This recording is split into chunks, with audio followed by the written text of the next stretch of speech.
Hello, it's Jesse here, and we're going to be talking about old generators, mostly from 1932 to 1965 model generators. First one on the list here is the Model 32E. This is a rebuilt generator that I did a while back for my 1940 UH. This will work in any.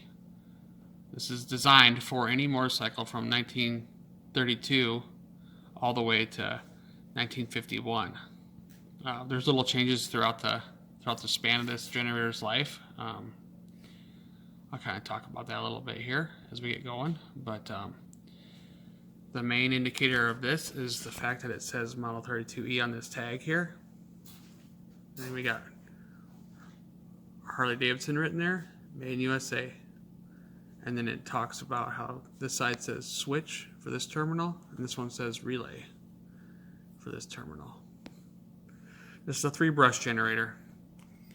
It has a brush in the back here that you can adjust for the output that this generator creates for charging.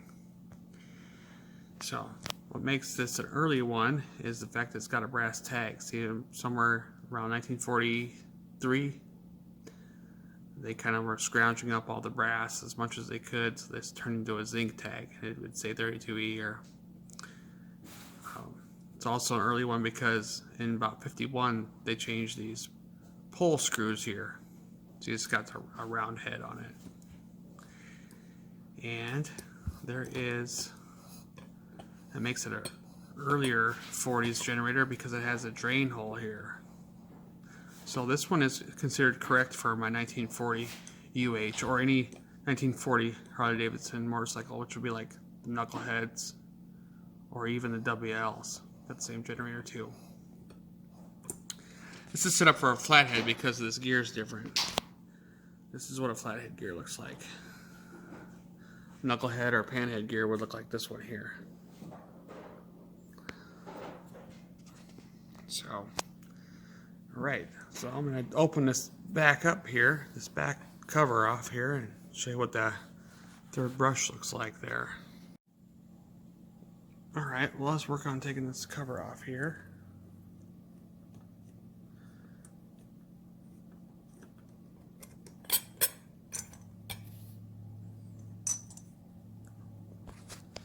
Okay, so these are the terminals here where we hook up to. And inside here is one of the brushes. This is the positive side, actually, because this terminal here is a positive terminal. This is negative ground. All Harley systems were negative ground systems, even back in the day.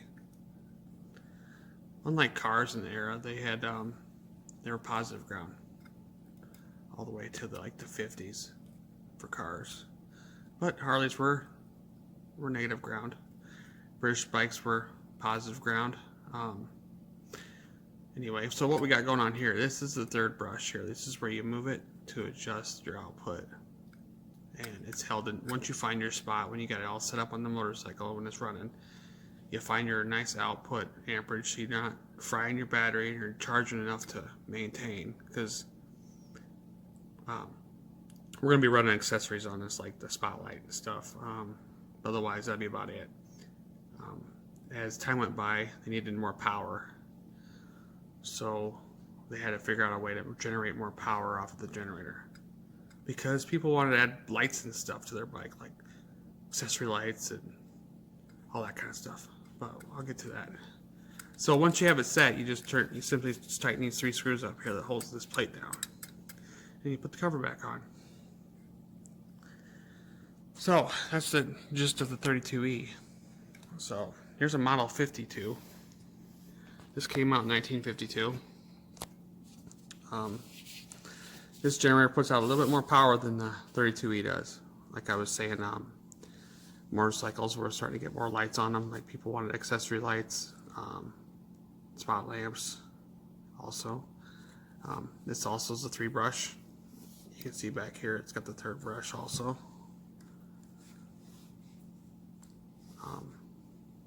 But mainly the difference between this and the 32E is the output range is a little bit higher. It has larger brushes back here too, just barely larger, but it helped, I guess. And in 51, they started changing the pole screws here. They're the same length as those other ones on the 32E, but they just look different. So if you want it to look accurate, that's the ones you need to put on your 52E generator. Has a drain hole. They brought that back in the later 40s and in this model 52. It's got larger coils in it also, and larger pole shoes. We'll go over the parts on these generators in a minute, but this is what a larger pole shoe for a 52E looks like. This is actually a radio one.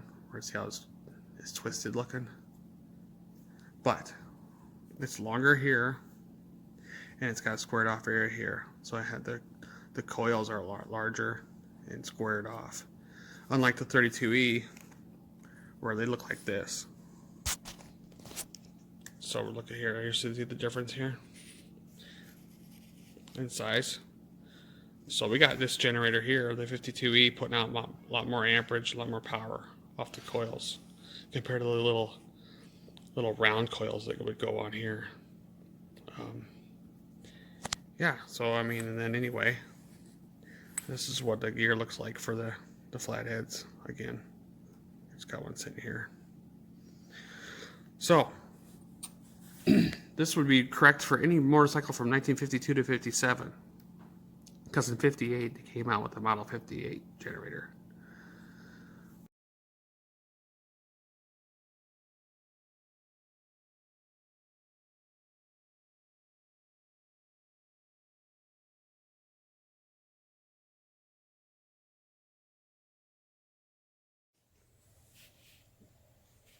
All right, for the parts section here. So this is a print here for the 32E. This is the 32E through 1945 models. They changed them a little bit with some upgrades in 46 because of problems. But we'll talk about that stuff here in a second here. So starting in the front here, we got our generator gear, drive gear. This is in this picture here, it's showing the flathead one. Now this gear is considered a flathead one because of this extra piece in the front here. It's called the oil slinger, and it presses up against the cam cover when it's turning. Because of the cam cover, it has a crankcase relief valve that this part is embedded into that, and this actually pushes up against it. So when this comes in and out, it actually moves the thing so it can breathe and whatever. So, and if we don't have that, it just doesn't breathe right, and we end up puking our oil all over the place. Knucklehead cam covers were designed a little bit differently, and their breather was different, so their gear was different, of course. So that looked like this one. And the same with the panhead, because they had almost the same style gear cover. So then we have our oil deflector cover here, right here. And then we have a bearing, oil seal, which is felt washer, and then a retaining ring. Here's what oil seal looks like for that. It's a felt washer, like I said, and it has a big wide retaining ring to keep it from bending and moving out of the way, getting smashed. Then we have our body screws to hold the whole thing together. These screws here. These screws here are the ones that mount it to the engine and to the cam cover. This is our strap here that mounts it to the motor and holds it down. These are our pole shoe screws. The 32E ones look like this. They have the round head. Can you see that? Yeah, there we go. And they just simply screw into the pole shoe here like this. And then the 52E has the flat one like this one. And it holds this, screws in there also. This gets held up against the body, back as far as it can away from the armature, so it doesn't collide with the armature when it's spinning. So that's the shoe there, our coils. These here are the screws that fasten the wire to the brush holders up here. These are brush holders. This here is the negative side. And there's a brush there in this picture here, in this print. And there's the commutator end. This holds the brush holders. Over here is the positive terminal, which is shielded by some cardboard pieces here in this picture, and another piece up here to keep it off from touching the main metal body here of this commutator, because this is a negative grounded item, and we can't have positive touching ground without it being a problem. This shows the brush out here also. Then this part here is a bearing shield, another gasket, bearing, and then a spacer here, and a ring, and then the bearing holder, which holds it and pushes it against here, keeps the bearing from going this direction. Back here is the third brush. This whole system right here is how you can adjust it. So it has like slots in there so you can rotate it, held in with those 3 screws, and of course the end cover held in by 2 screws. So this is the positive side brush holder. See the cardboard right there, guarding it from the grounded body. And yeah, so this actual generator is set up to be a 46 and later generator because of an upgrade. And I did a different upgrade as well. Here's a 46 print. So the upgrade is right here. They put a seal here, an actual oil seal, which looks like this here. And this just takes the place of that felt one in the end right here of the body, the case body. And it rides along the armature and it keeps the oil from going into the generator. So you'd have to like take this apart every once in a while during your maintenance checkups and actually oil these ball bearings here. So when I rebuilt this generator here, I got replacement bearings, and they were actually sealed bearings. So I don't ever have to worry about lubricant or anything, or any oil sort of going through here anyway. So both ends were sealed bearings, right? Both ends have sealed bearings. So on my upgrade to this generator. All right, so the brushes now, we talked about those plenty of times. They look like this. We got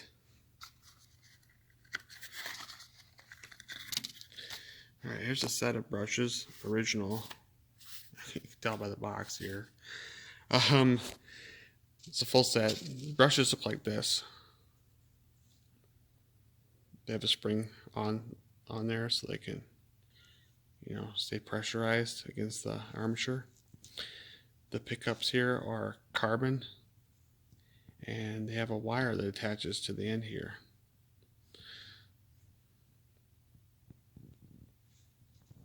So that's a good look at that one. This is your main brush. So you'd have them over here on your positive side, and you have another one just like it on the negative side. Now the third brush is a little bit thinner than the main pickup ones, so you can tell what you got when you're going to put this set together in the generator. So they just simply go inside the holders here, hook on there, and then you pull it down with the pressure of the spring and just fasten it with your wire and a screw right there. Now, 3 brush generators, they use what is called a cutout to regulate the output of amps that this generator creates. And it looks like this.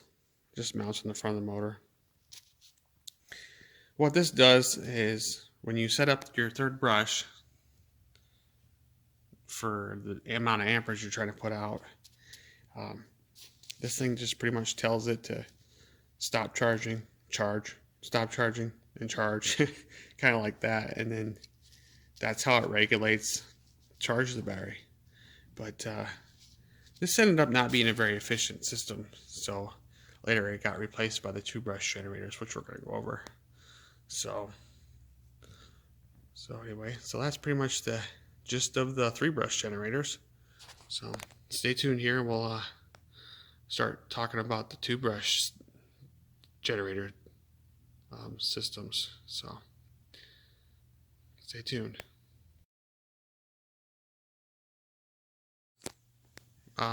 This here is the Model 52 again.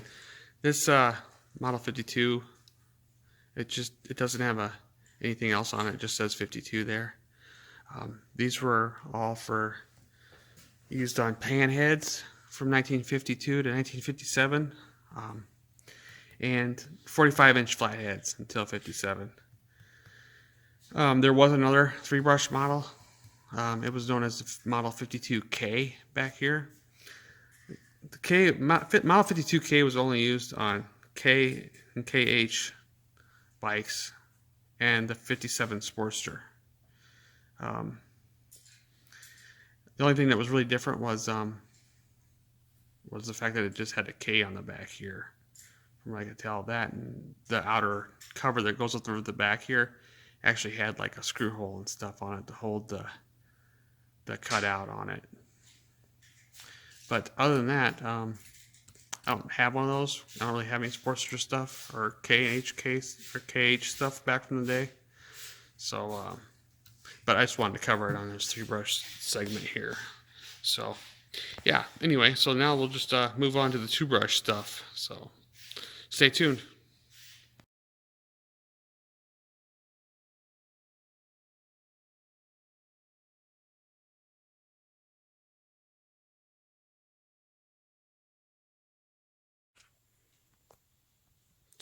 So in 1958, when Harley Davidson transitioned from the 3-brush generator to the 2-brush generator, they changed some things up. They removed the 3rd brush back here. And with doing that, they rerouted the wires with the coils in here. So then since eliminating the 3rd brush. So what had happened there was they ended up not needing the relay no more. And then that gave them the ability to use the regulator, which the regulator in turn did everything the relay and that 3rd brush did together in unison of how they operate. So now instead, this regulates the amount of charge you want to use and also tells it when to charge and not to charge. So yeah, which made this a better system. It charged the battery better. It didn't like leave you uncharged like the cutout would sometimes do and really run your battery down. Then all of a sudden decide to want to start charging. So now we'll start talking about the 58. All right, we're off to the 2 brushes now. Of course, this is a Model 61 here. I don't have a 58, but I can talk about what the 58 was like. The 58 was the first 2 brush. They went to building this thing out of 3 pieces here. We had the front bearing end here, comes off the main body, and then this back commutator cover here comes off as well, like on the 3 brushes. It's a little bit different, of course. Like here, this is Model 61. It's kind of seen better days, but this is what it looks like back there. So you can see the brushes inside there and stuff. It wouldn't take too much to restore this thing, but I don't feel like doing it right now.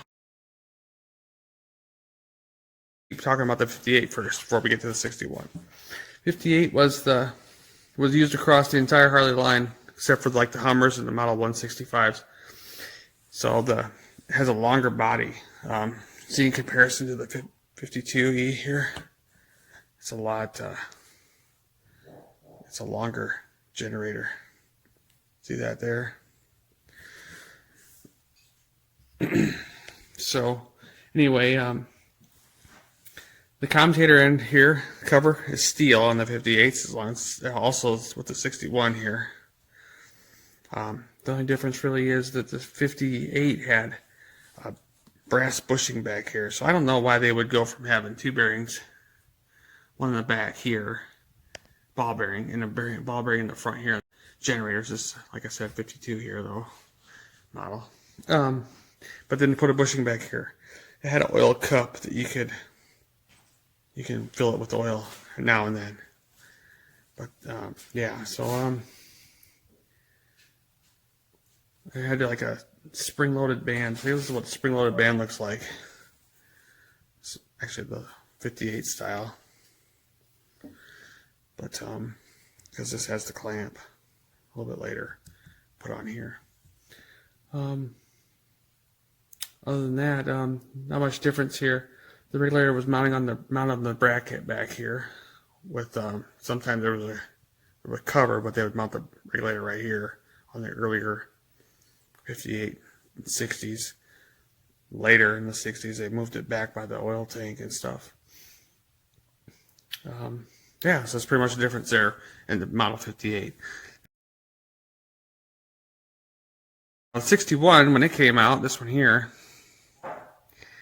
they put a needle bearing back here. Got rid of that cup and put a needle bearing there. And the other thing was when 58, this two-brush generator, they changed the gears up. The big twins all used 13 teeth, and then the 45, like this one over here, set up for a 45, has oil slinger, but it has 14 teeth. So yeah, that's good to know there. It's stamped in the body here. We got our field and our armature side here. Anyway, that's about it for the 61. I don't have the Model 64, but I have a little knowledge on that, I suppose. I could talk about it. So we'll talk about that one, because it looks just like this anyway. It was the first Model 64 was the first 12-volt generator. It was used for the 64 Survey car. The only year and model which that Model 64 was ever used for. So then in 65, the Survey car went to an alternator. So I don't know much more about that, but that's pretty much the 64 model if you have one of them. Model 65, just Model 65, because there's two different Model 65s. There's the Model 65A also. But the Model 65, I'll just cover that right now real quick. Then we'll do a segment on the 65A in a little while. But the 65 had a different armature and different field coils to produce its 12 volts. Of course, because the 6 volt wouldn't be able to do that, of course, so they had to make a better armature, stronger coils. So it's identical looking to this, except for I would say Model 65 here. It's kind of considered a rare generator, Model 65 with no A. The Model 65 only is kind of considered rare because it only was in production for about 6 months because they had problems with it. The paper insulator on the brush holder would swell from moisture, and it would end up sticking and causing major problems when you're trying to run your bike. So they knew they had to fix something. So, well, with all that, we'll go to the last generator. We'll go to the 65A. I mean, it's considered the last one, but there is a 65B, but we'll talk about that later too. But stay tuned.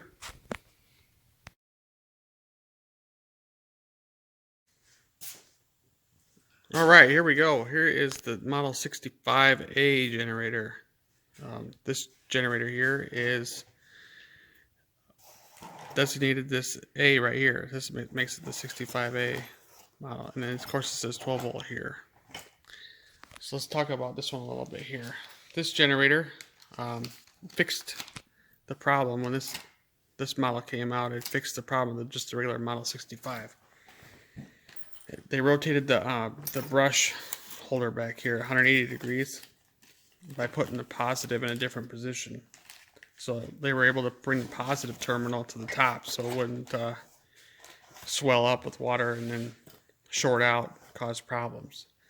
So they kept it dry by moving it to the top. But by doing that, they switched out the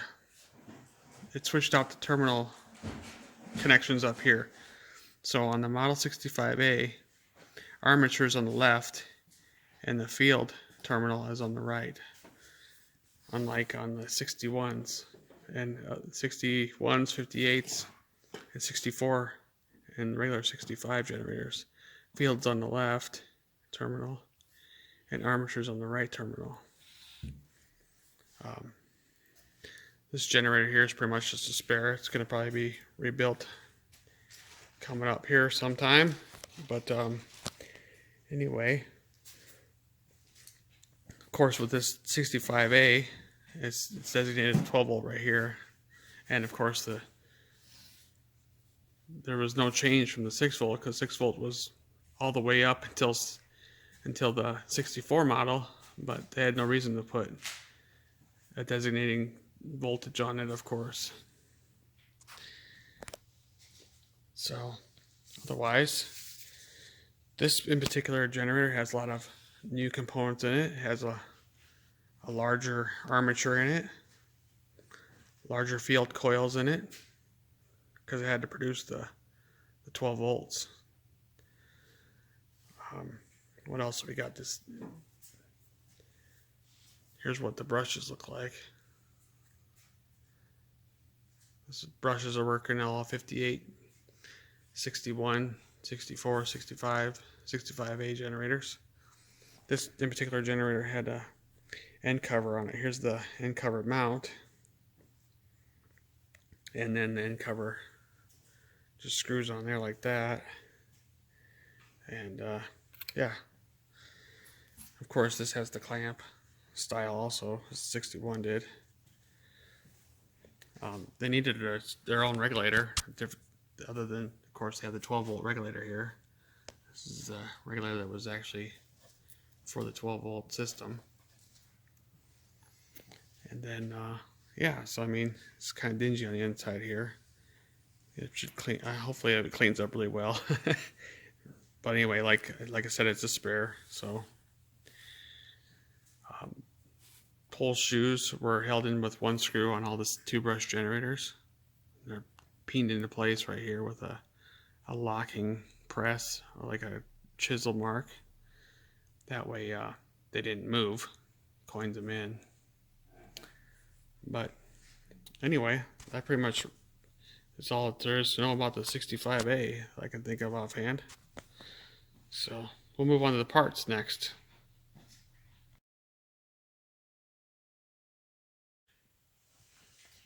All right, here we go. We're going to finish this up now, talking about the 65B. Now this generator is, of course, in the picture here, this video here, is the 65A.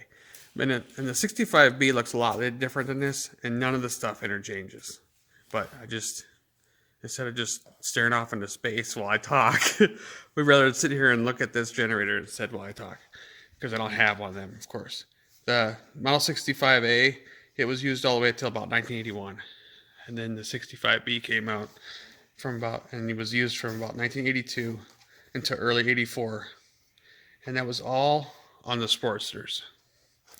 Because the 65A was the first big twin 12 volt generator and lasted all the way to 69 until the big twins went to alternator in 1970 with the nose cone front, with the front of the motor being the nose cone. So, anyways, the 65B was made in Japan by Hitachi, and shares no resemblance or parts with any other generators. So it's kind of its own thing. That's kind of why I said that the 65A was kind of the last generator, last Harley generator, last generator in the United States. So it's kind of out of scope for my interests. So that's pretty much that's pretty much covers all the generators that was ever used by Harley. So stay tuned, and we're gonna finish this up with talking about parts for all the toothbrush generators. All right, onto the parts here. This is a Model 58 print here. We can see the larger field coils here connected with the one wire across, which makes it the toothbrush. The pole shoes are larger. The armature is larger than the three brush generators.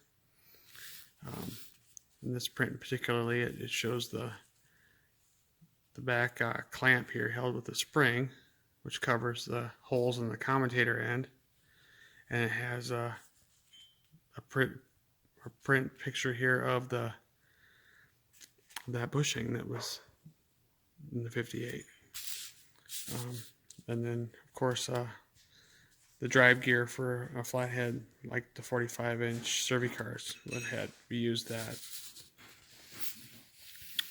The 61 here, this print, it shows a lot of the same parts, except for it also shows the new needle bearing here and the new clamp in the back. That's actually a better clamp. It was able to be tight because of it actually bolted together back here. Of course, it shows the gear for the flathead 45 also, Cervicar.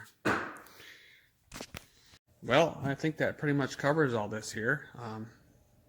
So I hope you enjoyed all this, and hopefully it enlightens you a little bit. I kind of learned all this stuff kind of on my own and through some people that I know that knows about this stuff. So, and that Palmer book that I reference once in a while, it tells a lot in there about how to set this up and how to do the wiring. And so the shop manual, that's a good one too. You use the shop manual and you can figure out how to wire these up and hook them up.